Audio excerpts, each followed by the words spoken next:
When did he say that? Yo, Brian Norman not good. They've been just building themselves up off of boots, man. You know what happened when he came to the gym. You know what I mean? So we ain't worry about it. They ain't gonna do nothing but talk. All they doing is talk. Social media, they on a social media tour right now. They talking, they trying to build their name up off of me. They've been doing it. That's what they've been doing. They're not really about it. If any of y'all in here made 100,000 y'all last fight, and y'all got offered $2 million to fight me, what y'all doing?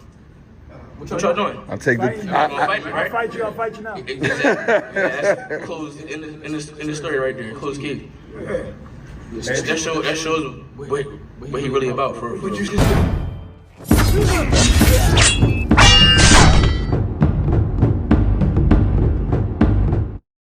I think it's safe to say that Jaron Boots Ennis, Brian Norman Jr. won't be happening anytime soon. It's your boy, Mr. 926, a.k.a. Bushido the Dragon, a.k.a. the Black Mage, a.k.a. I could just do this all day. The two-time Demontage champion of the world. I need y'all to get the likes up, man. Get the likes up. Check it out, man. It begins, you guys. It begins. The next big rivalry in the welterweight division between Jaron Boots Ennis and Brian Norman Jr. Very familiar territory for us boxing fans. We sat here, some of us, right? I'm not sure if everybody's been around with the Manny Pacquiao, Floyd Mayweather debacle. That thing went on for years. Then we had the Spence and Crawford. That thing went on for years. And now we're going to have the Boots Ennis and Brian Norman Jr. Now, however long this lasts is yet to be seen. But based off of something that Brian Norman Sr. said recently, and salute to my boy George from Mill City Boxing. Go check out Mill City Boxing. And Brian Norman Sr. said everything but let's fight. Check out what happened. Let's fight. I mean, again, we are. This is gonna be. This is the new phrase. We are willing. Hold on. We are willing, ready, but not waiting. Willing, ready, but not waiting. So we got a fight in June. Hopefully, we're looking at a potential fight in June. Big fight, possibly. We get that fight, that way y'all can stop screaming these numbers. We can up them numbers where you can say, suck my dick. You feel what I'm saying? So we could possibly get that done and put that nail in the coffin right there. That way Eddie, talking this crazy shit like we need to put his picture on the wall and this and that, and thank you. Boy, get the fuck out of here. Boxing was around before you ever came along, Eddie. Edward. Boxing was like money was being made before you ever came around, Edward. You feel what I'm saying? So we're gonna dead that narrative, first of all. Again, potentially do something amazing, if possible. And when we do it, we're gonna do it in magnificent fashion. And we're gonna be some wrecking balls. We ain't pity patting our way to nothing. We ain't pity pop, pop, pop, pop, pop, pop. My son hit somebody that many times, nigga. You'd have been in the dirt. We don't hit nobody that many times. Boom. Now, to hear what he had to say, willing, but not going to be waiting or something like that, right? I think Jaron Boots Ennis is the one that's on a somewhat of a time schedule, right? I think he don't have too much time at welterweight, so he want to get these belts as quick as possible, right? But I can read between the lines. Brian Norman Sr., for lack of better words, said that we're going to stretch this thing out for as long as possible. We're going to keep building, increasing our profile, increasing our resume, so we can ask for more money, demand more money, gain more fans, et cetera, et cetera, et cetera. And then we'll stick around. And then if Jaron Boots Ennis is still around, we'll entertain that fight. That's what he really said, right? That's what he really said. I mean, we heard this before. Now, he dressed it up really nice, right? He dressed it up really nice. But for lack of better words, that's pretty much what he meant. That we're going to push this thing off for as long as we can. And if Jaron Boots Ennis is still around, then we'll entertain that fight. But right now, we hold some of the leverage because we got something that he wants.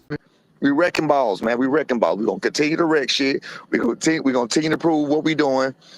And eventually, it's going to be the crowd. It's going to be the public.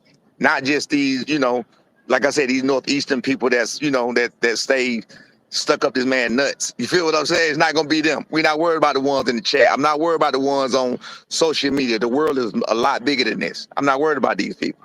And that is the WBO welterweight title. But Brian Norman Sr., man, eventually. See, it don't matter what us boxing fans on social media got to say, right? It don't necessarily matter what we got to say, even though we are, if you want to talk boxing, you got to go to social media.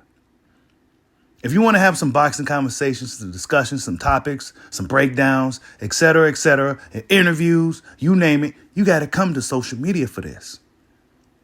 But what Brian Norman Sr. is pretty much telling us is that he's going to wait till his son is big enough so they could demand a lion's share, because that's potentially could be a big, big fight for both guys. Brian Norman, the Normans got time on their side. Junior is only 24 years old. Now, Jaron Ennis isn't necessarily an old guy, nothing like that either, but he's still the younger fighter. And really, there's a lot of room for growth for Brian Norman Jr. So they're going to stretch this thing out for as long as possible, you guys. I mean, we've seen this before with the Spence and Crawford situation. Wrong side of the street. They start putting up hurdles and barriers. This is essentially what Brian Norman Sr. is doing. Is it a good thing? Is it a bad thing? I'm not saying it's neither. I'm just saying this is what it is. And as a father, right? Both fathers are their trainers. They're going to do what's best for their sons, regardless of what the public thinks, regardless of what the fans think, regardless of what us here on social media thinks, regardless of what you guys in the chat thinks, right? He's going to do what's best for his son. And then the best course of action is to fight in June, continue to increase his profile, continue to get impressive performances, continue to get knockouts, and then eventually they'll fight Jaron Boots Ennis if Boots Ennis isn't Skeletor by then, if Boots Ennis is still at the welterweight division. But if not, if they want to fast forward things, Eddie Hearn will have to put a lot of money on the table for this fight to happen. And I'll raise his price. But right now, the Normans probably feel that they can't ask for too much, so they're going to continue to build. This is what's happening, you guys. Is it a good thing? Is it a bad thing? I don't know. Do we want to see this fight now, or do we want to see this fight later, when both guys are potentially closer to their peaks? I don't think we've necessarily seen the absolute best of both guys. They both are still young fighters. I don't think we're going to see the truly best of Jaron Boots Ennis potentially until he gets to 154. Brian Norman Jr. ain't no telling what's going to happen. He going to probably eventually be there as well. But it's going to be a long, long road, you guys. I don't think this fight's going to be happening sooner than later. I don't think it's going to be happening. I think it's going to be happening when it happens. And that could be another year from now, or it could be another 2 years from now. Brian Norman Jr., Jaron Boots Ennis, look like it won't be happening anytime soon. Tell me what you guys think. Like, subscribe, holla at your boy. Peace out.